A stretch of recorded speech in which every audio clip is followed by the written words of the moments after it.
వాస్తవ పరిస్థితులు ఏంటో కూడా మీరు దగ్గరుండి చూశారు.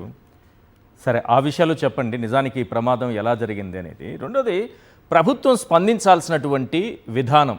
నిన్న సాయంత్రం జరిగినటువంటిది ఘటన. అప్పటి నుంచి ఇప్పటి వరకు 24 గంటలకు పైగానే గడిచిపోయింది.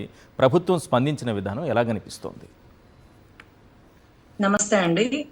ఏదైతే క్రికెట్ మ్యాచ్ కి దగ్గరుండి లైవ్ లో చూడాలని ఆతృతగా వెళ్ళినటువంటి గౌరవ విద్యాశాఖ మంత్రి వర్యులు నిన్న జరిగిన ఘటనకి ఇవాళ మార్నింగ్ ఫ్లైట్ కి రావాల్సి వచ్చింది. మార్నింగ్ స్పెషల్ ఫ్లైట్ కి ఆయన గౌరవ డిప్యూటీ సీఎం గారు వైజాగ్ కి రావాల్సిన సమయం ఇదే. స్పెషల్ ఫ్లైట్ లోనే వచ్చారా ఈ ఘటన జరిగిన తర్వాత కూడా? అందుకే ఆలస్యమైంది అనుకుంటున్నారా ఏంటి? అవును సార్, చాలా స్పెషల్ ఫ్లైట్ లోనే వచ్చారు. ఇవాళ లక్ ఏంటంటే నేను మార్నింగ్ అదే ఫ్లైట్ కి వచ్చినాను సార్, వాళ్ళు అదే ఫ్లైట్ కి వచ్చినారు సార్. వాళ్ళు స్పెషల్ ఫ్లైట్ లో వచ్చారు, నేను నార్మల్ ఫ్లైట్ లో వచ్చాను. మనకేం పదవులు లేదు కాబట్టి, ఏమీ లేవు కాబట్టి మనం మాట్లాడలేకపోయాం. వాళ్ళకి పదవులు ఉన్నా కానీ వాళ్ళు ఏమి మాట్లాడలేకుండా వెళ్ళిపోయిన పరిస్థితి అయితే చూసినాం సార్. అంటే 25 లక్షలు ఇచ్చి ఆ కుటుంబానికి ఒక ఉద్యోగం ఇస్తామని ఎంతవరకు అష్యూరెన్స్ ఇచ్చినారో అది చాలా ఆశ్చర్యం. పాలిమర్ గ్యాస్ లీకేజ్ వచ్చినప్పుడు ఇమ్మీడియట్ గా ₹1,00,00,000 ఇచ్చినారు సార్. వాళ్ళకి అంత ఇవ్వడానికి మనసు రాలేదా, లేకపోతే అది కూడా నిన్న ఇవ్వకుండా ఇవాళ స్టేట్మెంట్ ఇచ్చినారా? ఏంటలా కోప్పడుతున్నారు లోకేష్ గారు? ఎవరి మీద? వైజాగ్ స్టీల్ ప్లాంట్ అంట ఆయన దగ్గరుండి కాపాడాడంట.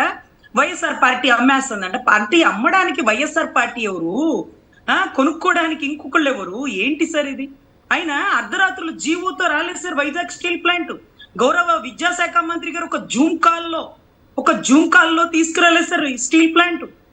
ఒక్కొక్క బుల్లెట్ తగులుతుంటే ఒకడు ప్రాణం కోల్పోతుంటే ఇంకొకడు అదే బుల్లెట్ కి ఎదురెళ్ళాడంటే ఆ బుల్లెట్లు త్యాగ ఫలితం. చనిపోయిన జీవాలు ఈ రోజుకి స్తూపాలుగా ఉన్నటువంటి, ఏదైతే చిహ్నంగా ఉన్నటువంటి స్టీల్ ప్లాంట్ ని నేను తెచ్చానంటాడు. లేకపోతే ఒక కాకి చచ్చిపోతే సార్ 100 కాకులు వస్తాయి. ఆ వచ్చిన కాకిలకి చచ్చిపోయింది నీ కాకి నీ చుట్టమా, నువ్వు ఎందుకు వచ్చావు అని అడుగుతాడా సార్? కాకులకున్న పాటి జ్ఞానం మనుషులకు లేకుండా పోతుందనా? సార్ ప్రపంచ కార్మికులారా ఏకం కండి అన్నటువంటి కాల్మార్క్స్ సిద్ధాంతంలో కార్మికులందరినీ ఒకటి చేసేసినట్టు సార్. ఈయనంటే ఆంధ్ర రాష్ట్రంలో జరిగిందట. ఆంధ్ర రాష్ట్రంలో జరిగితే నేను ఎందుకు రియాక్ట్ అవను? నా ఆంధ్ర రాష్ట్రం వాళ్ళు అయితే అని అంటాడు ఏంటి సార్? నాకు అసలు ఆశ్చర్యం ఏంటంటే 100 మంది బిడ్డలను కోల్పోయినటువంటి గాంధారి, దానికి గల కారణం శకుని పాచికల వల్ల అని తెలుసు, అర్జునుడు చేసిన కురుక్షేత్ర యుద్ధం వల్ల అని తెలుసు. కానీ నిందించింది శ్రీకృష్ణుడిని, శాపం విధించింది శ్రీకృష్ణుడిని. అయినా సరే కృష్ణుడేమీ తిరగబడలా. ఏం తల్లి నీ తమ్ముడు వేసిన పాచికలకో, లేకపోతే అర్జునుడు యుద్ధం చేసినాడు నన్ను ఎందుకు అంటావని అనలా. అంటే ఆ బాధలో వాళ్ళు ఏం మాట్లాడుతున్నా ఓర్పుగా భరించాల్సినటువంటి బాధ్యత గల ప్రభుత్వం హక్కుల గురించి మాట్లాడుతుంది. నా హక్కు ఉంది, నువ్వు నీ జూమ్ కాల్తో రాలా కంపెనీ స్టీల్ ప్లాంట్ కొన్ని వేల ఎకరాలు ఎంత మంది భూములు త్యాగం చేశారో ఈ రోజుకి వాళ్ళకి ఇంతవరకు వెనక్కి తిరిగి చూసుకున్న పరిస్థితి లేదు. 2013లో చనిపోయిన వాళ్ళకి ఇంతవరకు ఉద్యోగాలు లేవు, రీఇంబర్స్మెంట్ లేదు. అసలు నాసిరకం కోలు, నాసిరకం వారు ఇవన్నీ కలపడం వల్ల అలా జరుగుతుంది. మా ప్రాణానికి రక్షణ లేదు అంటూ ఎన్ని మెమోలు పెట్టినారు సార్. ఎవరింట్రీ కదా. ఇందాకే జస్టిస్ గోపాల్ గౌడ్ గారు సార్ ఒక ఆర్బిట్రేషన్ లో ఉండి ఆయనతో మాట్లాడలేక ఇందాకే నాకు కాల్ చేసి చెప్పినారు, ఇమీడియట్ గా కంప్లైంట్ ఇచ్చేమ్మా రజని, ఒక కాపీ సిసి ఎస్పీకి పెట్టు, ఒక కాపీ కలెక్టర్ కి పెట్టు. అస్సలు వదిలేదు లేదు సార్. రక్తపు ముద్దల్లో పడిపోయిన శవాలు DNA టెస్ట్ ఏంటో తెలుసా సార్? ఏం కంప్లైంట్ ఇస్తారు? దేని గురించి కంప్లైంట్ ఇస్తారు మేడం? సార్ ఎవరు అంటే ఇది కల్తీ, క్వాలిటీ లేని దాని వల్లే జరిగింది, నాణ్యత లోపం వల్లే జరిగింది, ఇది అనుకోకుండా జరిగిన ఘటన కాదు, ఈ ఘటన జరిగిద్ది. మేడం, కల్తీ గాళ్ల మీద కేసు పెడితేనే పోలీసులు తీసుకోవట్లేదు, కల్తీ మెటీరియల్ పని పెడితే తీసుకుంటారా ఇప్పుడు? కల్తీ మెటీరియల్ సప్లై చేస్తుంది ఎవరు? వాళ్ళ మీద కేసు పెట్టగలిగే ధైర్యం సిఐటియు అని ఒక వ్యవస్థ ఉంటుంది సార్. మీ పార్టీల వల్ల అవుతుందో లేదో నేను చెప్పలేను, కానీ కమ్యూనిస్టుల వ్యవస్థ వల్ల అవుతుంది. మహా ఉద్యమాలు చేసినారు. ఆ ఉద్యమ ఫలితమే ఈ రోజు స్టీల్ ప్లాంట్. ఆయన జూమ్ కాల్తో దాలేదండి. కొంచెం ఒళ్ళు దగ్గర పెట్టుకొని బాధితుల దగ్గర మాట్లాడాలా, బాధ్యతగా మాట్లాడాలా. బాధపడుతున్న వాళ్ళ దగ్గర హక్కులు ప్రస్తావించే అధికారం ఆయనకి లేదండి. ఈ రోజు 25 లక్షలు ఒక ఉద్యోగం అంట. అసలు 16,000 ఉద్యోగాలు తొలగిస్తూ, టెక్నికల్ స్టాఫ్ ని 6,000 తొలగిస్తూ 20 మంది చేయాల్సిన చోట 4 చేసి, ఉత్పత్తిని బట్టి జీతాలంట. ఉత్పత్తి అంటే ఎలా ఉంటుందో ఈశ్వర్ గారు తెలుసా మీకు? సైకిల్ టైర్ కి లేదు, సైకిల్ టైర్ కి గాలి లేదు, తొక్కేవాడికి ఎనర్జీ లేదు, ఓపిక లేదు, రోడ్డు సరిలేదు, నువ్వెంత తొక్కితే అంత డబ్బు ఇస్తానంటాడు. ఎంత తొక్కాలా? అలాగే 30 ఏళ్ల నుంచి ఉండే బ్యాటరీలు సీవార్ లో ఉండడం వల్ల అది ఇమీడియట్ గా ఉత్పత్తి సరిగా లేకపోతే తుప్పుబడుతున్న పరిస్థితులు, సరైన స్పేర్ పార్ట్స్ లేవు, నాసి రకమైనటువంటి బొగ్గు కోల్వారు ఇవన్నీ సప్లై చేస్తున్న మూమెంట్.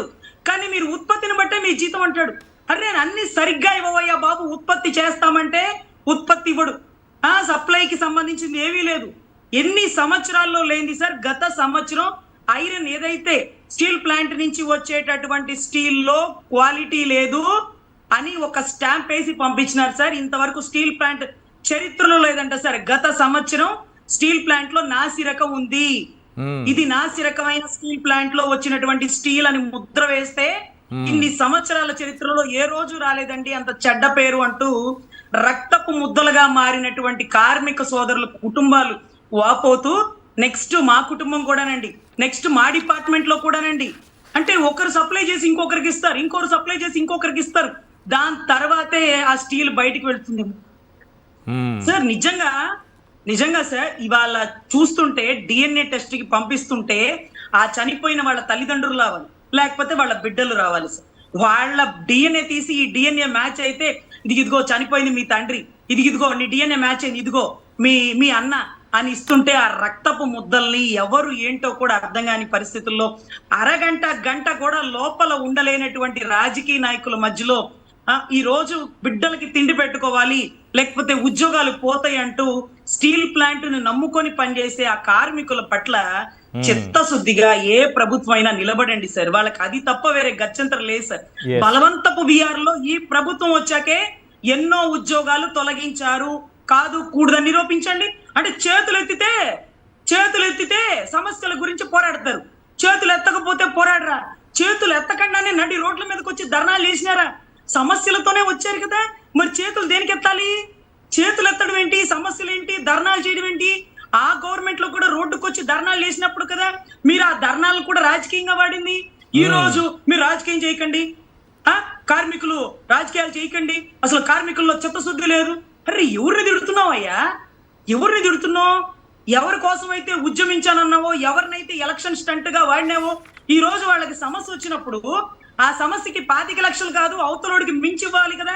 మీరు త్రిసభ్య కమిటీ కదా, మీరు అనుభవజ్ఞులు కదా, అవతలోడికి అనుభవం లేకుండా ₹1 కోటి ఇచ్చాడేమో. ఈరోజు మీరు ఇంకా ఎక్కువ ఇప్పించండి, స్పాట్ లో ఉద్యోగం ఇప్పించండి, మిగతా వాళ్ళకి ఆ నష్టం జరగకుండా కాపాడండి. రాను పోను నష్టాలు పెరుగుతాయి, ఎన్నో ప్రాణాలు పోతాయి. నాసి రకం ఎవరు సప్లై చేస్తున్నారు, దాని వల్ల ఎన్ని మెమోలు పెట్టారు, మెమోలు పెట్టిన అధికారి ఇది నాసి రకమైన బొగ్గు అని రాసిస్తే ఆ అధికారిని సస్పెండ్ చేసినారు, ట్రాన్స్ఫర్ చేసినారు.